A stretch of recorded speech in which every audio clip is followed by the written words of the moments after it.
What is up, YouTube? I'm Devon DaVinci, leader of the Renaissance Crew, and you're watching DaVinci Reacts. Today we're going to get into an interesting video. This is something I did not know was in the works or was being made at all. This is Chucky. Now, from what I understand, it's a TV series. It's not a movie. Could be wrong, but that's what I think I saw trending and stuff. So that's what I'm saying until somebody corrects me. Chucky's a very interesting character, somebody that, well, I grew up with. The first Chucky came out when I was a very small child. It seems like Chucky has definitely lost his luster right around the time Bride of Chucky came out. And Seed of Chucky just like killed any type of fear that character might have had for me. I didn't watch the Mark Hamill Chucky movie. So I don't know exactly like what the vibe of that movie is, how everybody feels about that. Could be an interesting let's watch for Patreon if you guys are interested in that. Join my Patreon. You can leave requests for certain movies during every other week. I usually have a poll or a thread where you can request movies.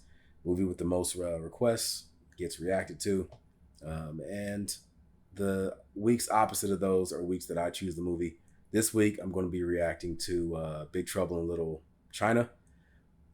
I haven't seen the full movie. I've seen like clips and snippets of like certain segments, but I haven't seen the full movie. So that'll be interesting to check out. And yeah, request Chucky if it's something that you want to see.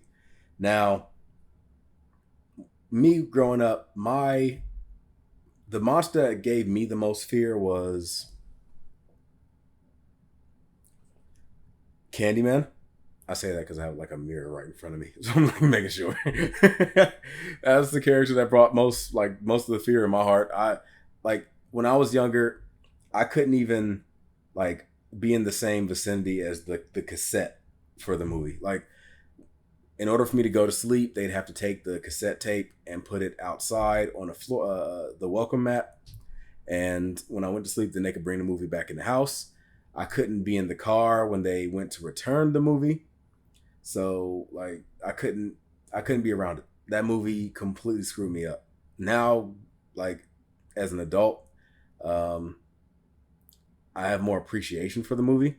Like it's very like nuanced and it's a lot deeper than it seems, or at least that I thought it was. So like it seems like one of those types of movies that, because the character isn't just like somebody that's like going around like just trying to kill indiscriminately.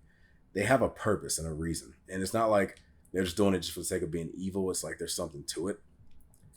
So he's a rather deep character when it comes to those like slasher villains from that era.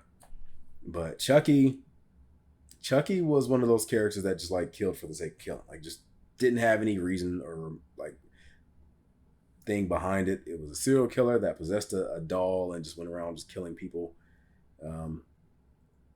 Even though technically isn't a serial killer by definition someone that like kills and then has like a cooling period. They don't just like kill and kill and kill and kill and kill and kill and kill. Like they kill a handful, then like there's a period where they don't do anything. Then they come back into it. I thought that was the difference between a serial killer and a spree killer. Somebody will let me know in the comment section. But yeah, like Chucky just didn't. Well, I guess technically the doll died in between movies, so that would be their cooling period. But whatever. Let's check this out and see what it has to offer. I didn't talk more about Candyman than I did Chucky. For now, I'm gonna start saying Seaman. Let's do this. I don't know why I said that. Now people are gonna be like, Devon's scared of Seaman. Everyone has a Halloween they'll always remember. And this is Jake's. The doll looks good. Like the original Chucky doll. That's very good. Jake, you into vintage? No, I'm into retro. Oh, what's the difference? About $10. Fair enough. Look at that. Someone took the butcher knife.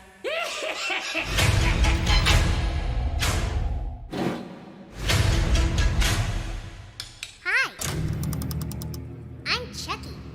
Wanna play?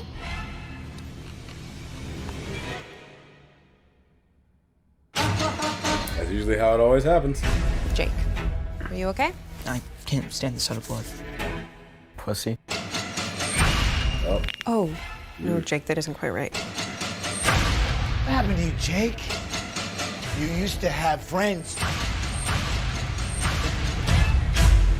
Don't forget your boy toy. So far, I'm liking it. It's contagious, isn't it? Laughing at people. Well, guess what, Eds? Now the joke's on you.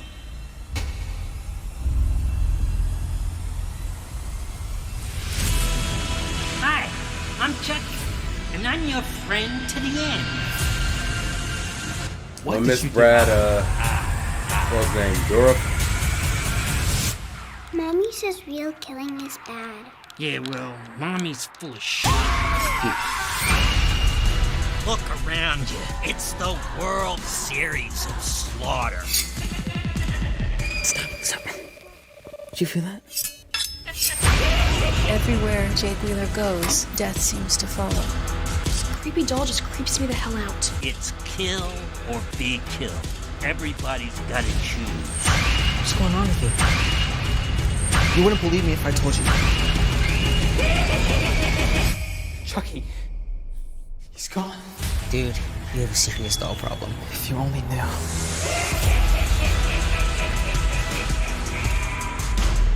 Hey, kid. I'm gonna go kill your sister. Wanna come? I'm sleepy. You snooze, you lose. Wow.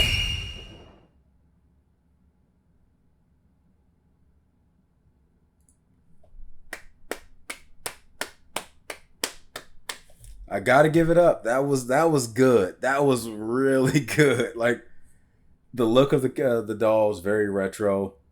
The motivations and like the way the plot rolls, like it's very reminiscent to the first one, where like Chucky didn't just like kill random people. He killed people that were getting in the way of him and Andy, and then he would eventually like turn on Andy too. But yeah, like he never like just straight up attacked Andy initially. It wasn't until Andy started to get suspicious and like started questioning the things that Chucky was doing, that's when Chucky turned on him. But it feels like, and I'm sure you guys have more information than I do, so I'm probably just gonna be like speaking to the choir for those of you that might know it, or I might just sound like an idiot for those of you that know that I'm wrong. But it feels like a person who made this is a fan of Chucky, like, which is something that's needed, because with all the stuff that's going on in TV and movies and stuff nowadays, when it comes to like the Star Wars sequel trilogy, when it comes to the new Masters of the Universe Netflix series, when it comes to just a bunch of stuff that's been happening lately, it seems like studios are more focused on trying to please the Twitter blue checks more so than trying to please the fans. Like they'll say something initially for the fans, but then they'll get mad when the fans don't like it. But it seems like this was done by a fan, and this is what needs to happen more often. Like more people need to like reach out to people that are really deep into the lore of the subject that they're going to be in control of, and allow them to be in charge and let them handle the good stuff. Let them handle the good stuff, and they will give you something in return. And I promise you, I don't know why any Hollywood executives would be watching my my video, but if you are, look for the fans, hire fans to be in control of your series. And when I say fans, you know what I mean. I don't mean like the super duper obnoxious ass fans. I'm talking about people that have studied it and just know the motivations and stuff behind the characters. Let them be in charge of your shows or movies or whatever else. And I promise you, the overall fans around the world and the casuals that aren't that deep into it but are still like interested, they will return that passion tenfold. Like just give it to them. Like, you just got to do it. Well, I say you just got to do it, but it's like it's just smart to me. It's like the Mandalorian Luke situation. That situation was handled so well because the person that did it knew what the fans wanted. Like they were that deep into the fandom that they knew what was expected and what wasn't, and they knew how to handle it in a way that made it surprising. So the fans, they knew what the fans wanted, but they gave it to the fans in a way that they didn't expect to get it. And that's the best way you can do it. Like, it's one thing when it's telegraphed and you know it's going to come, like, you still appreciate it, but it's like, okay, yeah, this is going to happen. But when it's done in surprise, that is the best way you can do it. Now, it's tough to do it that way, but if you can do it, you just created a classic, or a cult classic at worst. But yeah, I'm gonna be keeping tabs on this and figuring out like what the feelings and everything is.